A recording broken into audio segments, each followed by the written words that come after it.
What's up guys, I'm DK Wrestler, and in today's video, I'm going to be giving 3 pros and 3 cons on one of Funko's most controversial products that they have today, the no piece count Funko Soda. So let's get right to it. Like, comment, and subscribe for more content. Notification bell? Oh. So like I said, I'm going to be giving 3 pros and 3 cons on no piece count Funko Soda, since it is a huge discussion piece from people in the Funko community, and I might as well start off with the pros, considering that there definitely are more cons than there are pros with no piece count Funko Sodas. But of course, even though there are more cons, I'm sticking to 3 cons and 3 pros. So the first pro I have with no piece count Funko Sodas is that they are very easily accessible. Sometimes it's not exactly easy to find a Funko Soda figure, since the majority of them are sold within smaller retail stores and comic book shops. With the no piece count Funko Soda figures, they have now expanded to the larger big box retailers such as Walmart, Target, and even online on Amazon. So let's say you are grocery shopping, getting your necessities over at Walmart. While you are there, you can actually go and head over to the toys and collectibles aisle and find Funko Soda figures there. That way you won't have to use so much gas in your vehicle to travel to different places in order to grab more things. Well, you can get everything very conveniently in one store. And that can be the same thing said with Target, and especially Amazon if you're shopping online, where you're getting some stuff using the Amazon Prime for your free shipping, and then you can add Funko Sodas onto your cart, so that way you didn't have to spend money on different websites. You can get it all in one website. But as terms to how these Funko Sodas may look when you see them at places like Walmart and Target, that will lead to one of my cons happening later on in this video, so stay tuned for that. The second pro as terms to no piece count sodas is no fear of missing out, aka FOMO. A lot of us have had this feeling when not only collecting Funko Pops and Funko Sodas, but any other types of collectibles also, where there's so much of a limited quantity, and when something sells out and you see, let's say, a listing on eBay, then you kind of have that fear of missing out and you want to pay more than retail to buy it so that you know that you didn't miss out on it. With no piece count Funko Sodas, it is an unlimited amount being made. So if a no piece count Funko Soda sells out at a certain retailer, you can find it at a different retailer, or if you specifically shop at a certain place, let's say Walmart, then you know that there's going to be a restock at some point. While with the regular Funko Soda figures, if let's say the piece count is 20,000, once the 20,000 is sold out, you cannot find that figure ever again because it won't be produced past the 20,000 limit. So with no piece count Funko Sodas, you won't have to spend so much money on the secondary market, like let's say on, like I mentioned, eBay or Mercari or Facebook Marketplace, or wherever you decide to buy your Funko Pops and Sodas from as terms to the secondary market. With the no piece count Funko Sodas, because they aren't limited, they won't be that much higher in price, considering that there's so much of a mass quantity produced. And the number 1 pro for no piece count sodas is that there have been some of the craziest chases yet. Since no piece count sodas were introduced back in late 2022, we have seen some of the craziest chases produced as terms to these sodas. First example being some of the Black Panther Wakanda Forever sodas, where we have Black Panther where it's the common and the chase is Shuri. So it's basically a completely different mold, unlike a lot of the regular piece count Funko Sodas where it's just a specification change and no molding change. And that can be said the same thing with the Namor Funko Soda for that same lineup, where even though it does have a staff, it's wearing the big headdress and it's got the staff on the other side with a completely different outfit. So it's another mold change. And especially the majority of the Shazam Funko Sodas,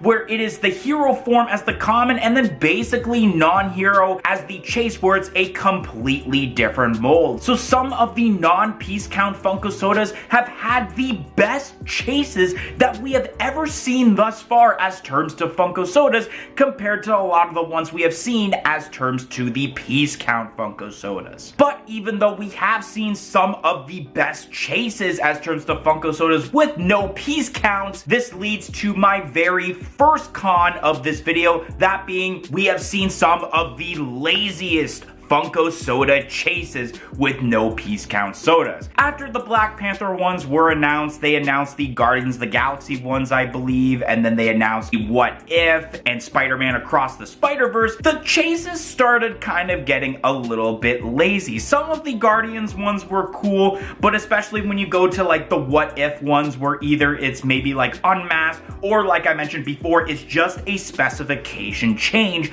like we seen with the piece count Funko sodas. And then there was a lot of negative reviews as terms to the Across the Spider-Verse set, since the majority of that set was just regular old whatever character is, like let's say Spider-Man 2099 or Spider-Punk, and then the chase is just unmasked. So it's the exact same molding, except you're slightly switching the head sculpt, which not a lot of people are fans of, which if I had a choice of whether I want the common or the chase, I'd rather have the common, and I would just buy it when it's on the secondary market for probably $10 Canadian when it's already open, so that I don't have to pay $20 to $25 Canadian for a sealed one, when most likely I would be getting the common anyway, since it is a 1 in 6 chance for the chase. So although there have been amazing chases, there have been some pretty lazy chases as terms to the no piece count sodas. The second con is that there is no protection as terms to these Funko sodas. I'm talking about the workers not keeping an eye on the Funko sodas, considering that a lot of them at certain stores like Walmart and Target would already be opened by certain people to try and find the chase. A lot of times when you walk into a Walmart or you walk into a Target, or in this case because I'm from Canada, this was a huge problem with Toys R Us, where you go to the Funko soda section and you notice that a lot of the cans have been opened because people were searching for the chase, and when they found the chase, they would just take it out and pretty much steal it.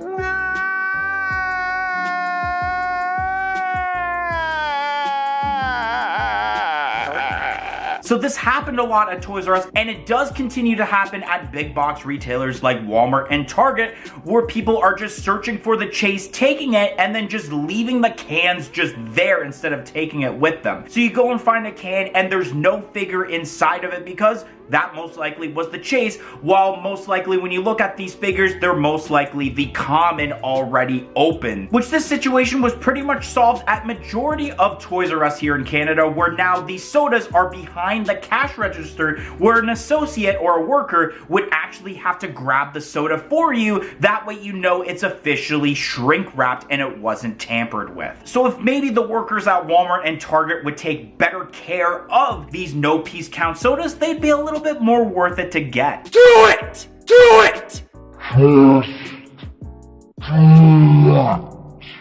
And my number one con as terms to no piece count Funko sodas, it defeats the whole purpose of why people liked sodas in the first place. Funko sodas, when people first heard about them, they weren't really sure how it was going to turn out, but now at this point, Funko soda is the number 2 product behind Funko Pops, and people fell in love with the idea because of the look of it, how it comes in an aluminum can, and especially because they were limited piece counts. Knowing that if you were to buy a certain character and that there were an X amount of pieces made, and because it's 1 in 6 chases, you know that there's a certain amount of commons, but when it comes to the chase figure, there is only a certain amount made, thus making it worth a lot of money as terms to a collectible. Now that there are no piece count sodas, it defeats that whole purpose, and now with Funko being able to produce that certain character for a no piece soda over and over and over again, it's not going to be worth as much as you would get with a piece count Funko soda.